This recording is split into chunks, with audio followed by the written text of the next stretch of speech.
Hey there, welcome to episode 145 of the Quaggling Sand audio program. I'm your host, Dan Hugo. We're recording this at 10:07 a.m. Pacific Daylight Time here in Greater Vegas on Wednesday, August 19, 2026. Today's title and topic, The Shrimp. If you are not familiar with Quaggling Sand, if this is your first time listening to an episode, well, thanks, welcome. Quaggling Sand is a solo audio essay, sort of vanity project, I suppose. It's a collection of stories, recollections, wandering down memory lane, so to speak. Some of these may be fun or interesting or educational, enlightening. Who knows? There's a lot of them. Wait a minute, let me get some water here. Delightful. So quaggling sand is a technical term I coined when I was very young. I think I was like, let's say 4 years old. You probably refer to this as pins and needles. It's the return of circulation when you've been sitting funny, as some will say, on your foot, your hand, your arm, whatever. So quaggling sand, pins and needles. You can use the term if you want. Some people might think it's a little over technical, but it is what it is. So, quaggling sand in the storytelling sense, if you can imagine the pins and needles sensation in the mind, stimulating those memories as they come back to be told or retold. So, today, the shrimp. Hopefully, wherever you found this audio program, you're able to locate the episode description, which contains the show notes, including a brief summary, which I will read to you. The links, it's just the usual two, nothing too exciting. I don't know if anybody would have a link to this. A relevant link, maybe. I don't know. It's my story. So let's get started so we can get on with the lovely Vegas weather. The summary. I traveled quite a bit on behalf of my employer at the time these two events took place. And yet these two events took place in the SF Bay Area, San Francisco. Both of them. Crazy. And they both took place within the space of a year, I think. Maybe. The links, as usual, the Quaggling Sand homepage, QUOGGLINGSAND, Quaggling Sand, just like it sounds. If you prefer, quagglingsand.com. I think we're inching closer to having some sort of a website that will be useful. We'll see. And that was a pause. I paused the recording for a moment. If it sounds like a cut or an edit, it's just pause, unpause. I noticed that those start to sound like I've removed but nope, just pausing. Usually so I can take a drink or do whatever. So the profile page linking everything is my buymeacoffee.com/Dan Hugo profile page. I've had that for 5.5 years now, since March of 2021. Between that and Ko-fi.com, ko-fi.com, those are two ways you can find me and or support the efforts if you so desire. You do not need to spend any money at buymeacoffee.com/Dan Hugo. You can if you want. But there you will find links to all of my various audio programs, various projects, biographical information, and some affiliate links for products I actually use, including some of my favorite coffee beans.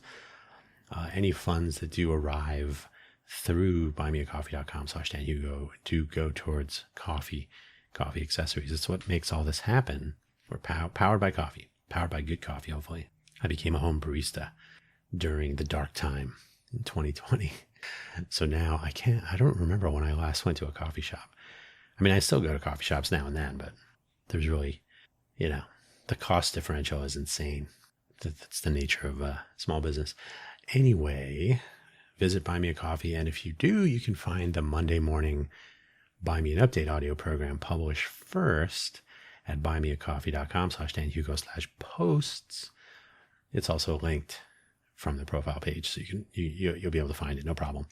I originally started publishing that exclusively there just for something to put on the site that I've had an account on for so long, but people do not listen to podcasts on Buy Me a Coffee.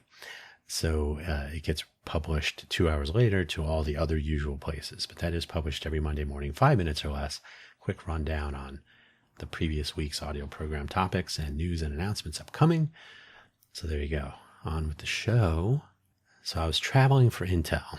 If you have not listened listened in on a few previous episodes of this program concerning my work for Intel Corporation, my world travels on their dime, and a variety of adjacent bits around all of that, allow me to give you the one-sentence backgrounder. I worked at Intel in the Maker Innovator Group, and a substantial part of my role involved travel around the US and to Europe, especially Ireland, where there was an Intel facility in Leixlip, there still is, Italy, France, and some to the UK. I was trying to remember if there were any others. I think that's the extent of my European travel. It's not very, it's pretty pedestrian, really, when you think about it. I was on the road more than 50% of the time, maybe closer to 80%. So I was a part-time resident of Vegas. Aside from an odd bite or scratch or something while I was out with some of my colleagues at a place called Zaytoun in Dublin, and given that it's an island, the odds against it having been an insect bite were substantial. I did end up with flu-like symptoms for almost 2 days, though. It was something that made I think it was my right shin, the right front of my lower leg, just turn red and burning sensation. And I recall while we were sitting at the table, it felt like something poked me, like a bite, but something sharp. Something sharp was in my leg. That's what happened. And then redness, swelling, flu-like symptoms, and then it was over. So, was it a spider bite of some sort or some other insect? That got immediate. Yeah, nobody was buying that. Like, we're on an island. We don't have those. I don't know if it's that simple, but that was the only time in my travels that I felt that. It was smooth sailing, even though I did on occasion, have some mildly adventurous fare here and there. So in other words, I ate a lot of, Zaytoun is a Persian restaurant in Dublin. That's not good nor bad, but that was, I'm not eating American fast food while abroad. So I'm taking it all in various places. So, and I wasn't eating typical standard Irish fare either. So yeah, there were a couple of interesting spots. Ireland has a very large international population living there and passing through. So there's all manner of things to try, which I did. There were, though, 2 occasions that felt as though they could have killed me, and that is the subject of today's meander down memory lane. This will not be a graphic retelling, but be advised that the details do concern foodborne illness, or at least that's what it felt like. If this is not for you, I will not hold it against you. It really isn't for me, to be honest, but I was there both times, and yeah, some recollections are not so pleasant, but the story must be told. Here is something mildly amusing. I cannot recall exactly from memory which of the 2 incidents took place first and which second, so assume any order you like. Certainly in the second case, there was why is this happening to me in San Francisco area, but not traveling? So I've already had that realization. So we'll start with the, they're both in the Bay Area, but the first one I'm going to describe, whichever order it took place in, was in San Francisco. There was a group gathering at a nice spot in SF. I think it was after a trade show or after some sort of a conference or something. A ton of people in our Maker Innovator, well, actually the Intel Developer Conference is it at Moscone, or was it at Moscone, or near? It might have been that. I can't remember. A ton of people in our Maker Innovator group, the business people, the upper management types, were in attendance. It was a nice and pleasant time to cross paths with the management. I mostly never ran into people from the building that my group was in because I was always traveling, and I live in Vegas. Some people I barely saw in person because of all the traveling, and because most of the people in the room were based in the Bay Area, as far as I know. And then, of course, I'm based in Vegas, or I was. I still am, actually. So, yeah, I would never really run into people. I was staying at a hotel just south on the peninsula and not far from the 101 freeway, which would be convenient later. The gathering was in a large room for mingling. The victuals were upscale dishes like pasta alla ruota, which is actually quite good. If you've never had it, it's a big cheese wheel that gets sort of carved out, and then they take hot pasta, that's wet, and they put it into the cheese wheel, which sort of starts forming a bowl, and they swish it around. So it's basically melting cheese into the pasta directly from the cheese wheel. It's pretty good. So there was that. That's not something you find at a normal, like, oh, we're going to put out some fried foods in chafing dishes. And so there's some good stuff like that.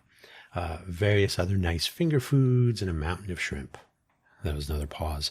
So yeah, literally it was presented so that it looked like a giant pile or mountain of fried shrimp. It was as good as everything else was. We were enjoying as we mingled and chatted and whatnot. There was no alcohol served, which tends to make these sorts of events easier for safety in driving home, because again, most of the people lived nearby. Well, not down the street, but people were there in the Bay Area, living there. So some may have stayed in the city, others may have driven home. So when the very same person, like the top manager of the group, his name was Mike, when he would come to Vegas, everybody was staying in hotels, so they would be a little bit more liberal with the potent potables. So there was no alcohol, for what that's worth. So it was not that. Later in the evening, it was time to wrap it up. So I got a ride share of some sort. I might actually have been a taxi. I don't remember. It was a short drive though, so. To head to my hotel, and probably 20 minutes or so away, in a short trip. As we were driving down the freeway, I could feel something was not quite right, and since I was reasonably certain I had not encountered a facehugger, the gurgling and unease were indications that there may be something bursting out by way of a more typical path. Yep. Indeed, I would ask that, with some urgency, that the driver pull off to the side of the exit off the freeway, so I could begin the process of evacuation. And I'm sure that whoever it was thinking, oh, great, drunk person. But no. All of the nice victuals were beginning their unwanted encore in the other direction. I told the driver this was not a drunk passenger, but an ill one, to be sure. So, yeah. I mean, otherwise I probably would not have asked. Well, who knows? We don't have to worry about that too much. So as I was dropped off at the actual hotel, I knew the journey was just beginning. Unfortunately, I asked the front desk person if there was a restroom near the lobby. I was upstairs somewhere, but I felt that maybe I would not make it. And as it happens, there was a single person restroom with a ton of room, which meant that I just made it in there. When I just made it in there, I had some time between bouts to take it easy without being interrupted. And there would be several of those. Unfortunately, the exact length of time escapes me. In fact, I cannot be sure. Yeah, I cannot be sure that I knew what the amount of time was contemporaneously. But it was a while. So not only do I not remember now, I don't know if I knew how long it had. Well, I mean, I knew by the time I got to my room. Oh, that was about how, but I don't remember how long. It was more than 10 minutes. A lot more. Might have been an hour. I was sweating all the evil out of me that was not going out through the entrance, so the tile floor was a cool place to stretch out and rest, which I did. And I do mean cool. It was a torturous haze for a long time. Again, maybe an hour, maybe a little bit longer. Kind of crazy. I made it back to my room eventually, and by the way, at no time was there a knock at the bathroom door, so kudos to the front desk staff, or wherever it was I was staying, for paying attention. Did that guy go in the bathroom and then not ever come out? I made it to my room, and after that brief respite, I'm always on the fence. Respite. Some people say respite. I always say respite, but then I somehow waffle at the very last moment. After that brief respite, I immediately headed to the restroom, and I returned in my room and returned whatever still remained of the evening's fare, which led to my not sweating quite as much, which was a plus.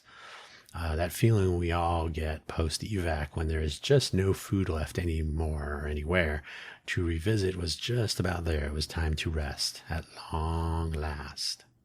The next morning, it felt as though I had been run over by a small truck. And of course, aside from the actual process and all that entails, the getting the food out. I ended up not having anything to eat, and I was probably dehydrated. I slept in for quite a while. I think I was supposed to head down to the Intel offices in Santa Clara, but I seem to recall not doing that first thing. After being up for a few hours, drinking some water and taking it easy, I faded back into normal existence. Yeah, when for something like this, I'm sure you have some familiarity with this. It's exhausting. It can be very, very tiring. Plus, aside from the fact that it's food poisoning, so things are just generally not doing what they're supposed to. So I just felt a little wiped out, if you will. But it could have lasted. Production by street. It could have lasted longer. So I probably got off lucky. Who knows? Then there was that time in Palo Alto. If you don't know where Palo Alto is, it's where Facebook is, basically, Menlo Park. So Palo Alto, Stanford is right there. It's probably, we'll just roughly say it's between Santa Clara, where Intel is, and the where I was in San Francisco. Now, while I was writing this, it occurred to me, I'm pretty sure, no, I am sure, I'm positive that we were in SC1, Santa Clara 1, an Intel building that I don't know if they still operate it. We were a small group at the time. So this leads me to believe that this was the first occasion, and the San Francisco party gathering thing was the second in chronological order. But so I would probably wager my $1 that that's the case. So this is probably the first time. I'm telling it second. Yeah, the other story took place while I was at the Intel. This is the other story. I should say this other story. No, this story. This story took place while I was at the Intel site in Santa Clara. My manager. So there's SC1 and SC. I think it's SC1 and SC2. SC2 is like the double secret. I always used to say it's where they keep the aliens. That's where they do some of the lithography planning and so on. So that's where the chip designs, with the Oompa Loompas, however you want to view it. But you have to have. I had access to every Intel building, every Intel building I encountered, except for parts of SC2. So you needed the double secret, super duper Intel badge to get into some of the areas of that building. So anyway, we're in SC1. That's just a normal building at this point. But it was an early part of Intel back in the day. So now the main campus is closer to the freeway. SC1 was right by Central Expressway and off Bowers and Central, if you're familiar with the Santa Clara area. My manager, whom I did not see in person so often, invited me to check out some new spot in Palo Alto that my manager fancied himself a foodie and a wine connoisseur of sorts. Good for him. Open air kitchen, nice crowd. I had some interesting dish, which did indeed include shrimp. I had no insights at the time, so it seemed to have been cooked properly, at least as far as I could tell. And the dish itself was not really so adventurous, to be honest. It was fine. It was good. It was good. Everything was seemingly okay. At the time, it was tasty, and I had no immediate sense that I was about to be seeing that lunch again. We made it all the way back to the Intel offices, and again, we did not need to pull off on the side of the road before we got back to the office, and the distance was probably similar. So my time to evacuation was longer, and I was sitting in a cubicle doing whatever I was doing while visiting the site. I think I was in that building twice, maybe, and then our group moved completely over to the R&B. It's not, I don't think it's R&B, but that's how people pronounce it. But it's the, what is it? The Robert Noyce building or something? Robert B. Is it Robert B. Noyce? R&B. Whatever it is. So we were in that building. That's the building you normally see with the Intel sign out front. It's where the chip museum is or whatever, the Intel museum. And it's where the CEO sat, et cetera, et cetera. So we moved into that building. So this was a rare visit to SC1 before we relocated. If anyone knows where that is, and it's an older building away from the main Intel campus, so it had fewer resources. I think on the Intel campus proper, which is closer to where was that Great America, near the freeway, near Great America. you could very easily see the 49ers stadium from where the CEO was sitting in the building. So it was up there. So there was no real medical, there was nothing at the SC1 building. It was off the beaten path. So that would figure in slightly. At some point I started feeling like a visit to the restroom would be a good idea. The warning signs were becoming apparent. And now, if this was the first time, I didn't really have the same memory as I did the second time. Maybe that's why I asked that we pull over on the exit. Like the exit we were taking that for that first story was a round exit. So we were on a curve and he had to pull over so I could open the back door on the grass side. And yeah, so I started feeling it. I headed down to the ground floor, and it was a 2-story building where there was a restroom for one person. These are very convenient. I'm a big fan. Plenty of room for my ambulation, for any ambulation equipment. So essentially an accessible bathroom, and plenty of tile, which is good. Cool tile. I would feel my temperature rising as I made my way down there. And once I locked the door, I could feel the sweat beating up and that I was feeling, or that feeling in your mouth that prepares everyone for what is about to be coming up. The bad news, there was more warning that soon, that approaching delivery, so to speak. I was boiling over, but the visit to the restroom was only a few warning shots.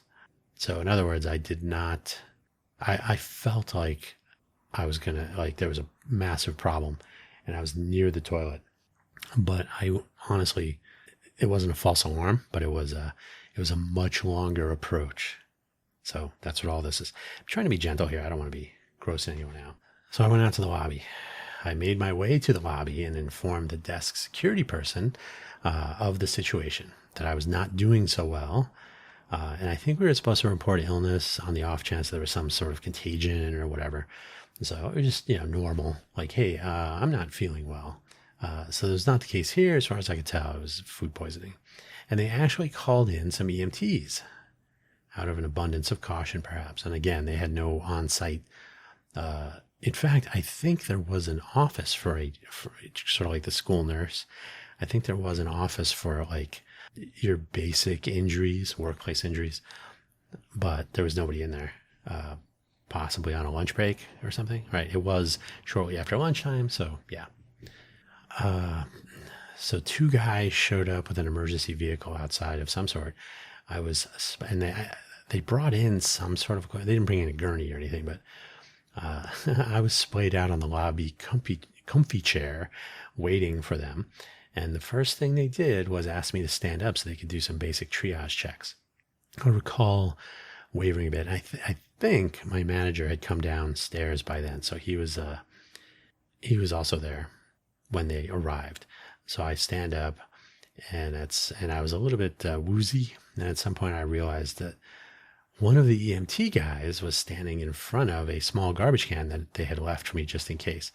So, and if you can imagine like 2 one-person lobby chairs, they're comfortable, kind of at a 90-degree angle. And the garbage can was, if I was sitting in the chair I was sitting in, the garbage can was essentially by my right foot, by my right leg, right? So when I stood up, somehow, I think we kind of rotated a little bit. So now it's me and then him, and then behind his left foot is the little garbage can. I think it's something like that.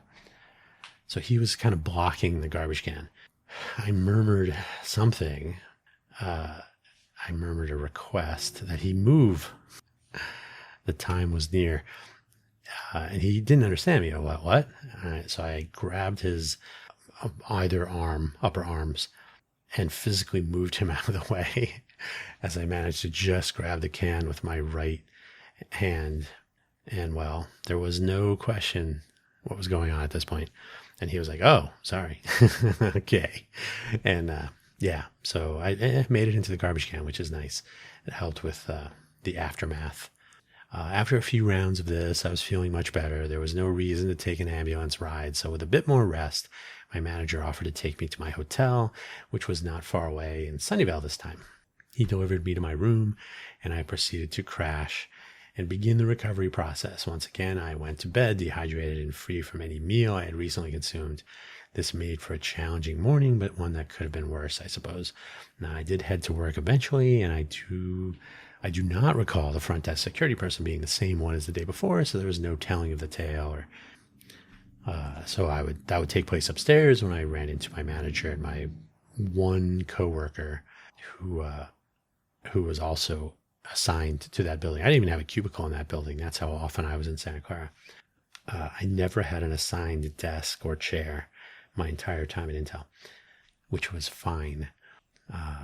So yeah, we concluded that it must have been something I ate, which was the shrimp dish, because my manager felt fine. He had no illness. So it was something specific about what I had eaten. So you may be thinking, but let me assuage you right away. I do eat shrimp. I have for decades now. I have consumed shrimp twice this week without issue. None. And it was good. I enjoyed it. End of story. And yes, it was a decadent week. Shrimp twice? What? The fact is, I very rarely get food poisoning unless it is something that is making the news, maybe. And even then, I don't know that I've really suffered a large-scale foodborne illness scenario with others. There was the lettuce situation right now with whatever is going on there. I haven't been to a Taco Bell in who knows how long, and so on. I have had food poisoning in general, and in fact, there was a third shrimp story, also in the Bay Area and also involving the shrimp, that took place a decade or so earlier at a friend's house. So at some point, I had eaten some shrimp, not at their house, but at some event or whatever it was. So I had some shrimp, and then I was at the house, and then I ended up staying over, just like not doing well. So I crashed there. The mom took care of me. They were very nice. But yeah, it felt like I was, I had a distended abdomen. So whatever gases were forming, that was awful. So maybe most of my food poisoning stories do involve shrimp. I don't know, but that was a big window between, but it's not really a common occurrence for me in general. So yeah, it's not even something I concern myself with too much. I'll say this again, I had traveled around quite a bit for work, and in general, with all of my travels before, during, and after that time, I had been to Thailand. Well, in Thailand, we all got sick once. That was something else. That one of those things. It was a couple of hours of like, ooh, don't feel well. And then once in Shenzhen, China, we ate at a restaurant that had a lot of meat and maybe a lot of fish, no shrimp. And there was some stomach aches later. But these are not really so often, and for as much traveling as I had done, and I'm not really a world traveler anymore, nor was I at the time. But bottom line, yeah, I don't really run into illness too much. So, and both of those times I just mentioned, one in Thailand, one in Shenzhen, neither was quite as violent as the two shrimp stories today. Yeah, so basically, 0 food illness stories when I was traveling for Intel, 2 food illness stories when I was in the Bay Area for Intel. That's a weird thing. So today, with the state of the world as it is, I tend not to eat in restaurants nearly so often as I once did. I mean, why spend the money? It's like an order of magnitude price difference at this point. If I am eating something in recent years, it is probably something I've prepared myself in my kitchen, or wherever that kitchen might be. And I don't think I've had a food bug the whole time. The shrimp in question that I've had this week were sale items in my local grocery store. I air fried them, turned out great both times, no residual chaos. And we're talking, it was 2 for 1. So I got these shrimp preparations for $5 each total. They were normally $10 each. Yeah, delicious, yummy, no illness. If these weren't some sort of lesson learned twice, then I'm no longer learning, but they were, and I am still. So there you go. Good times for me at the time. Yeah, I don't remember being so violently ill from food, or in general really, but from, again, the Shenzhen, the Thailand. These were ill, but not like, ooh, I need to lay on a floor to cool off, and we'll be giving all of this back today. Yeah, so it's been a long time. Other than those 2 occasions, I don't know that I had been that sick from food in a memorable window of time. So it was quite an adventure. And so I still eat shrimp. I haven't been to the Bay Area in a long time. And both of these things are probably a part of why I haven't been ill in a while from food. Who knows? Who knows? I'm still wondering about I hadn't thought about the Ireland thing in a long time. So whatever it was, and they objected profusely. There can't be bugs. You can't. We don't have those. It sure felt like not quite a mosquito, but it was something like a bite. It felt like an insect. It felt like a needle or something piercing my right leg, and then the ensuing swelling, redness, pain to the touch, heat, of course, hot to the touch. And then I was just out of it for at least a full day. So luckily it was the weekend. I think it was probably a Friday night. We were out at the Zaytoon there, and I had been to the Zaytoon a few times. So speaking of Persian food in Dublin, that's a nice, fun spot. It's open very, very late. So that was good. But yeah, that was like probably the most interesting on the road scenario where I was like, what is going on here? I don't feel well. Had nothing to do with the food though. So yeah, watch that shrimp. Maybe it was one shrimp, and I happened to be unlucky twice. I recently, was it last week or the week before, I had my episode of this program about Kitchen Confidential. At some point, Bourdain says he once had a mussel in a meal with many mussels. He said there must have been one bad mussel, closed him like a book, whatever that really means. But yeah, could have been just one shrimp with a out for vengeance. But that's the story, and I'm sticking to it. Thank you for listening, as always. Don't forget to check out buymeacoffee.com/DanHugo, and you can find all of my various other audio programs. And if you're up for it, try listening to some of those on other topics and so on. So that's where I'm going to leave it for today. Thank you for listening. We'll catch you next week with another story, another walk down memory lane. Hopefully it will be even more interesting than this was today. Thank you, and take care. Bye-bye.